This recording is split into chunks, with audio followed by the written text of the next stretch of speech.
আসো, আসো, আসো। আমি আম্মুকে ডাকছিলাম। আমি বালুতে খেলা করবো, তাই আম্মুকে আসতে বললাম। আম্মু আসার পর আমি ছুটতে শুরু করলাম। আমি সেখানে কিছু শুকনো পাতা দেখতে পেলাম। আমি তাড়াতাড়ি করে সেই পাতাগুলো উপরে গিয়ে চাপাচাপি লাফালাফি করে ফেললাম। কি যেন একটা আমার চোখে পড়লো, তাই সেটা তুলে নিলাম। আম্মু আমাকে বাসায় যাওয়ার জন্য বলছিল, তাই আমি তাড়াতাড়ি করে বালুতে বসে পড়লাম। বালি দিয়ে খেলতে অনেক মজা। আমি আমার ইচ্ছে মতো বালি দিয়ে খেলছিলাম। কি আরাম! বালি পেয়ে তো আমি অনেক খুশি।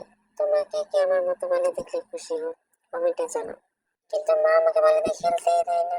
খেলতে খেলতে দেখলাম আম্মু আমার ভিডিও করছে, তাই আমি ওদিকে ঘুরে বসলাম। আম্মুর ভিডিও করাতে দেখে আমি বালি থেকে উঠে পড়লাম। উঠে দৌড়াতে শুরু করলাম যেন আম্মু আমার ভিডিও করতে না। এখন আমি চিন্তা করলাম যে আমি একটি গাছে উঠবো, তাই আমি একটি গাছের সাথে গিয়ে দাঁড়ালাম। গাছে ওঠার জন্য অনেক চেষ্টা করলাম, কিন্তু আমি কিছুতেই গাছে উঠতে পারতেছি না। এদিকে আমি গাছে উঠতে পারতেছি, ওইদিকে আম্মু বলছে যে বাসার জন্য। কিন্তু আম্মুকে আমি বোঝাতেই পারছি না যে আমি গাছে উঠবো। গাছে উঠতে না পেরে আমার খুব রাগ হচ্ছিল, তাই আমি সেখানে দাঁড়িয়ে শেষ করে দিচ্ছি। আম্মু আমাকে জিজ্ঞেস করলো, এই যে কি করেছো এটা তুমি? আমি বললাম শেষ। তাই আমার আর গাছে ওঠা হলো না।